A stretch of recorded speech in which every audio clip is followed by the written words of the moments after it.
اتكلمت على سلوى الأم بما إنك اتكلمتي عليها، فأعتقد إنه الوقت ده هو اللي درست فيه النقد وقررتي إن أنت تروحي تدرسي فيه النقد. بداية الأمومة. أيوه صح. هو أنا قاعدة في البيت برد على عيال مش عارف إيه، فقررت يا بنت ما تستثمري الوقت. أنا قاعدة بين رضع ورضع، وكل الأمهات اللي موجودين عارفين فكرة الرضاعة ومواعيد الرضاعة.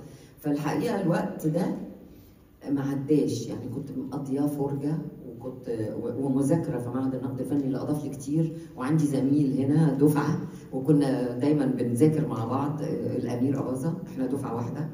ف يعني كتير، يعني احنا اخذنا في النقد الفني من اللي اخذناه تحليل الشخصيات والتحليل الدرامي، والممثل ايه غير شويه تحليل وحاجات كده فوق بعضها. نهاد صليحه اضافت لي كتير كممثل، فخري القسطندي اضاف لي كتير، يعني فخري القسطندي اصله كمان في كده حاجات مشتركه بين الممثل والمدرس، حاجات مشتركه كتير. المدرس لازم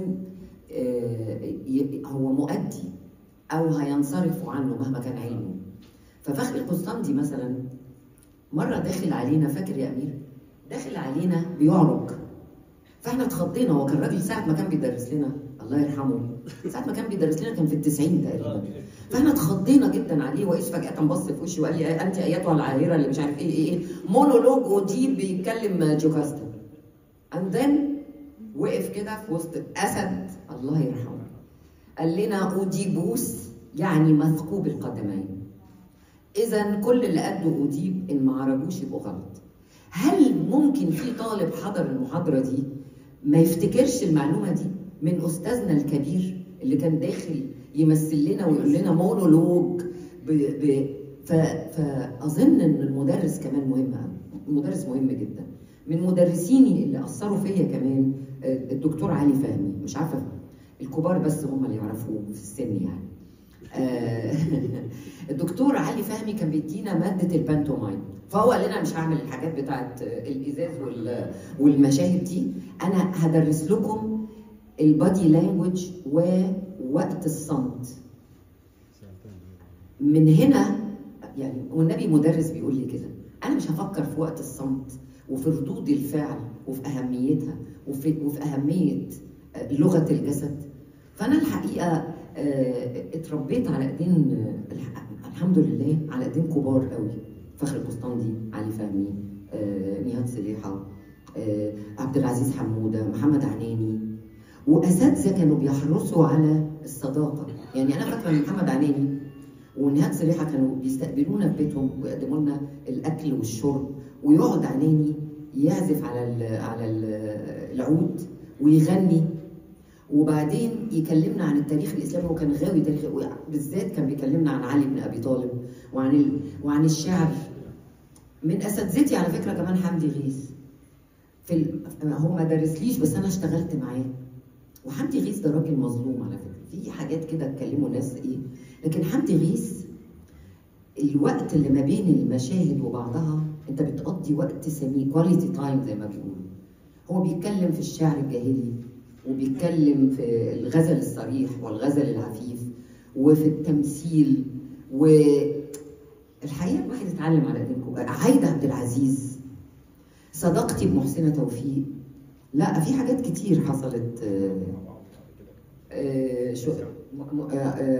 محسنه توفيق اشتغلت معاها اذاعه كتير، واشتغلت معاها تلفزيون اول مره، وكانت يعني الواحد اتفرج يعني ايه ست تبقى مندمجه ذات ماتش. وان كنت انا مش مع الاندماج بتاع 100%، انا مع انه في لازم يبقى في عقل حاضر علشان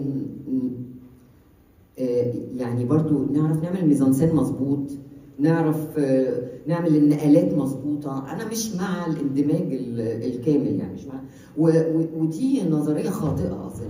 مفيش حاجه اسمها اندماج كامل، اذروايز بقى هيكسر الكاميرات وهيعمل ايه. بس السيده محسنه كانت من اكتر الناس اللي بيندمجوا اندماج يقترب من الكامل، لانه طبعا هي عمرها ما كسرت كاميرا مثلا او قتلت واحد المفروض انها تقتله يعني. السيده عايده عبد العزيز كانت لا تبخل ابدا بانها تقول لنا حلول ادوار. واصل الدور بيبقى عامل كده زي المساله الهندسيه، ولذلك هاله شاطره لانها خريجه هندسه، فبتتعامل مع الحاجات بجد كمهندسه، بتبني حاجات وبتراكم حاجات فوق بعضها وبتلاقي وبتدور على حلول للمشهد. فاحنا كل اللي يقف قدامنا حل الشخصيه او حل المشهد، ايه المدخل. فكانت حقيقي عايده عبد العزيز من اوائل الناس اللي ما كانوش بيبخلوا بانهم يعلمونا في وسط المشاهد وبعضها او المسامع في الاذاعه. والاذاعه الحقيقه انا قابلت فيها كبار قوي، ناس كبيره قوي اتعلمنا منهم حاجات كتير كتر خيرهم يعني.